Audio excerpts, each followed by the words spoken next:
24 closings par mois. Je suis coach sportif déjà pour commencer. Du coup, je me suis spécialisé dans la réathlétisation.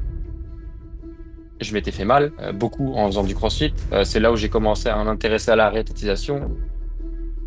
Personne n'arrivait à trouver ce que j'avais vraiment. Les kinés, etc., ça marchait pas super bien. Du coup, je me suis formé sur ces sujets-là. Je l'ai fait sur moi-même, ça a marché. J'ai commencé à le faire sur des clients en présentiel, ça a marché aussi. Et là, je me suis dit, bon, bah, il y a un truc à faire.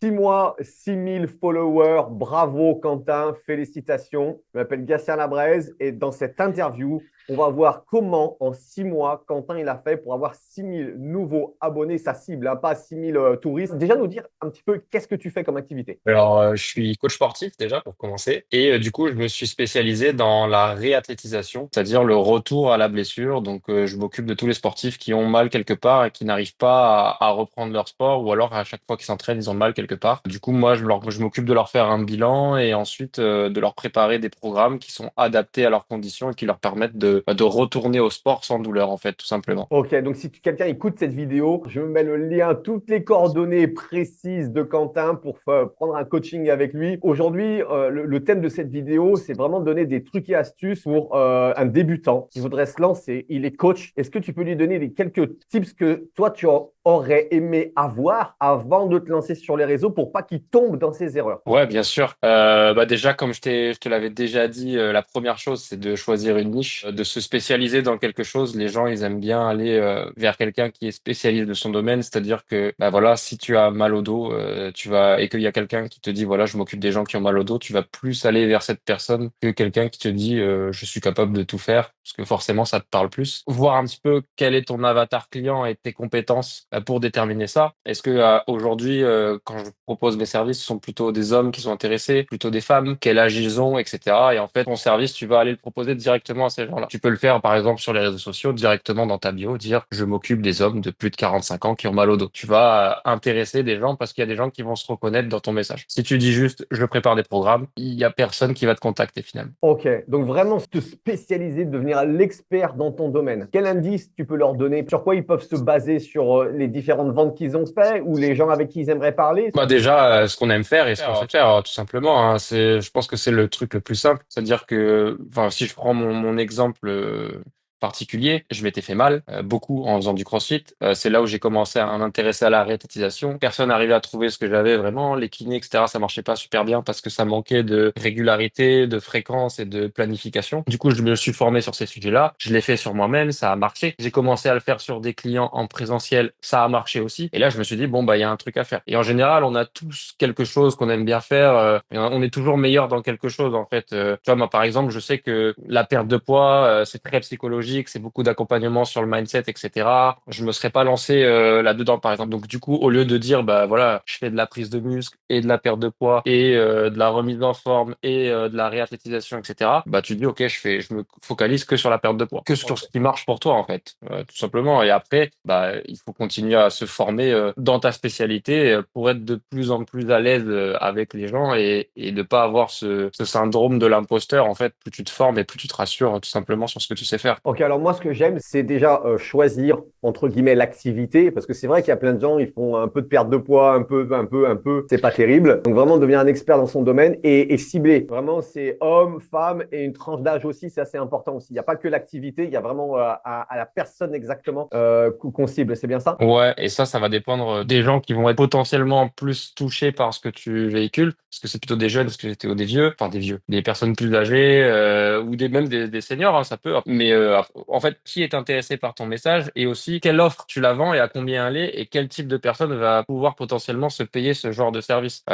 Si tu fais des programmes, par exemple, je sais pas, tu prépares, tu vends des programmes tout faits pour les boxeurs, par exemple, c'est un programme qui va être pas très cher. Là, peut-être que ça va plutôt toucher les jeunes hommes en général, même un étudiant, si tu vends ton programme 50 euros, va pouvoir se le payer. Moi, typiquement, je vends des abonnements très personnalisés avec un bilan, un suivi, etc. régulier. C'est un service qui est quand même beaucoup plus cher, j'ai choisi de cibler les plus de 30 ans. En général, avant 30 ans, on a quand même moins de douleurs. Et puis aussi, c'est un âge où on commence à avoir un peu plus d'argent dans son portefeuille, d'avoir un peu plus réussi et où on peut potentiellement se payer ce genre de service. Ok, donc il y a vraiment une réflexion à avoir sur qui est ta cible, est-ce qu'ils ont les moyens d'acheter ou pas tes services et produits. Exactement. Et ça veut pas dire qu'il faut vendre cher et aller viser que les plus de 40 ans. Mais si tu veux vendre quelque chose de cher, ça peut être intéressant de dire je cible les utilisateurs de plus de tel âge parce que c'est eux qui vont se payer tes services au final. Très bien. Donc toi, ta première astuce, on cible vraiment à qui on veut parler. Est-ce que tu penses qu'aujourd'hui, en termes de ciblage, par exemple, moi, je me lance dans un business, quelles sont tes astuces pour dire, voilà, je me lance, tu as parlé de l'argent, déjà, c'est intéressant. Et entre homme ou femme, par exemple, moi, je me lance dans le business, la perte de poids, homme, femme, comment tu peux aider quelqu'un qui débute sur le choix du sexe de la personne avec qui il veut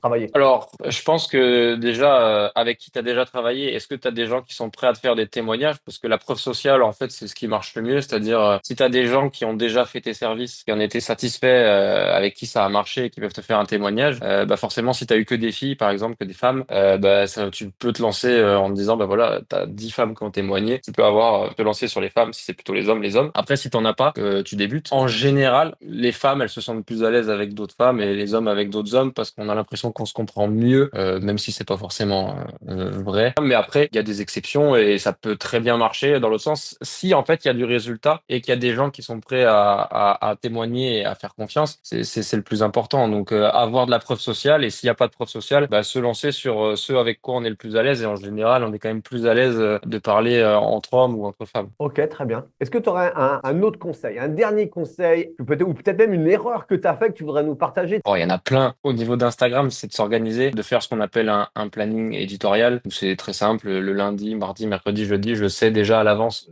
ce que je vais faire, ce que je vais poster sur les réseaux sociaux, sous quel format, etc., etc. Ça, c'est la première chose.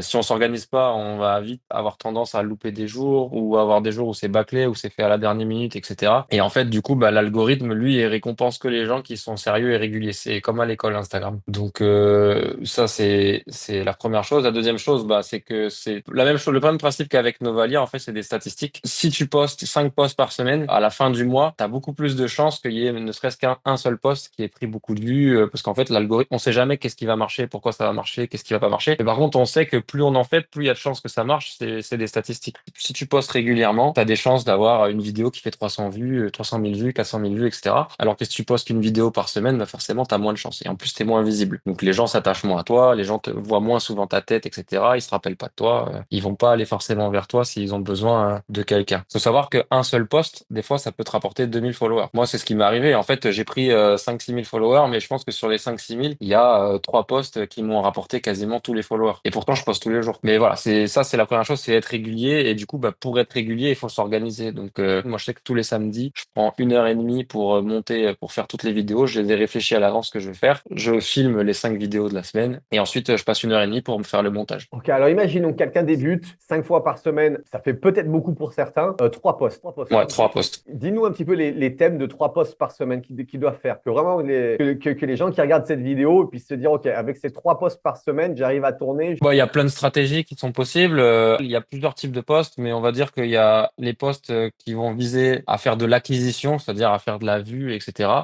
Donc là, c'est plutôt des trucs qui peuvent être soit quelque chose de marrant, quelque chose qui parle à tout le monde, des astuces très simples, un peu générales, peuvent parler au plus grand nombre, on va dire, qui vont potentiellement faire des vues, donc amener du trafic sur ta page. Il y a des postes qui sont plus visés sur de la conversion, donc des trucs un peu plus spécifiques à ta niche, où là, tu sais que ça va peut-être faire moins de vues, pardon, mais par contre, comme c'est spécifique, bah, les gens qui vont interagir avec ce poste-là, tu as de fortes chances que eux ils soient intéressés par tes services et quand tu vas les contacter ou eux-mêmes te contacter, ils seront plus qualifiés que ceux qui ont liké un mème, un truc marrant, etc., qui eux ont peut-être juste liké le contenu sans avoir de l'intérêt pour ta niche. Moi, ce que je conseille de faire pour débuter, c'est de faire le plus simple possible, éviter les trucs de 3 minutes, les montages complexes, etc. Moi, par exemple, j'ai commencé avec uniquement un seul exercice par vidéo où je donne tout de suite le bénéfice de l'exercice. C'est toujours pareil. Le jeu des réseaux sociaux, c'est de capter l'attention des personnes sur les premières secondes, la première seconde pour qu'ils restent sur ta vidéo et que l'algorithme le mette en avant. Donc, si tu commences déjà, bah, toutes les vidéos, faut qu'elles commencent par quelque chose de dynamique et où il y a le bénéfice tout de suite. Donc, déjà, si ta vidéo, tu commences par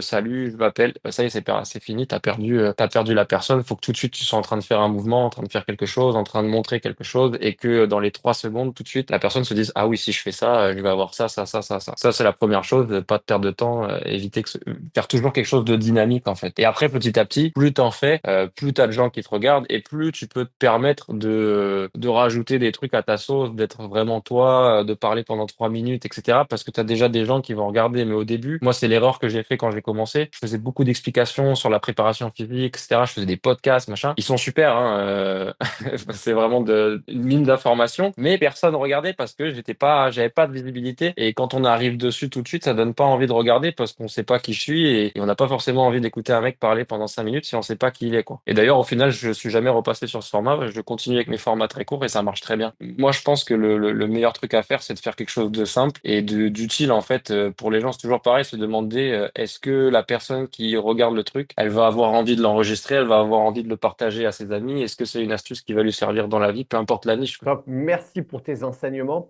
Si vous voulez voir la vidéo dans laquelle Quentin nous partage comment il fait 24 closings par mois, elle sera en lien à côté de cette vidéo. Vous cliquez dessus. Donc, si tu es coach sportif, tu veux encore plus d'astuces, regarde cette vidéo pour ces 24 closings. Alors, tu as dit un post assez général pour vraiment toucher un petit peu plus de monde cette fois-ci. Et un Ouais. deuxième post qui est vraiment ciblé pour parler de la douleur de tes prospects. On avait dit 3 posts, il en manque un. Ouais, le troisième poste, ça peut être plein de choses. Moi, je sais qu'en général, le contenu gratuit, ça marche bien. Soit spécifique à ta niche, soit un appel d'action, quelque chose, voilà, tu t'as mal ici, je t'envoie un cadeau, je t'envoie ci, je t'envoie ça. Tant qu'il y a de la valeur et que c'est de la valeur directe, ça va marcher. C'est juste ça. Et tant que c'est régulier, parce qu'il y en a qui vont pas marcher, c'est évident. Et une des choses que j'ai fait qui a fait que ça marche aussi, c'est d'analyser pourquoi ça marche et pourquoi ça marche pas. Et dès qu'on sent qu'il y a un truc qui marche, faut pas hésiter à le refaire en boucle, en fait. Moi, typiquement, le premier post que j'ai fait qui a marché, c'était ne fais pas cet exercice, sauf si tu veux. Il y a un petit suspense, en fait. Et là, après, il y a tous les bénéfices de l'exercice. Mais ça, après, j'en ai refait des dizaines, des quinzaines, des vingtaines avec d'autres exercices. Et à chaque fois, ça marche bien parce que le suspense, machin. Et puis au bout d'un moment, ça marchait plus. Les gens s'étaient habitués. Hop, j'ai trouvé d'autres formats. Mais tant que ça marche, faut l'utiliser. Exactement. Quand la roue, elle tourne, ne modifiez rien. Continuez à le faire. Exact. C'est ça, en fait. Quentin, merci, merci infiniment pour ces conseils. Vous avez vu cette vidéo, partagez-la. Vous avez des amis, ils sont coachs sportifs, ils cherchent, ils veulent plus de résultats, ils veulent faire du business. Partagez-leur cette vidéo, qu'ils puissent eux aussi apprendre de Quentin. Quentin, je te souhaite tout le succès. Je te souhaite de passer pas de 24, mais à 34 closings par mois et d'exploser tes followers. Et je te dis à très bientôt pour une nouvelle interview.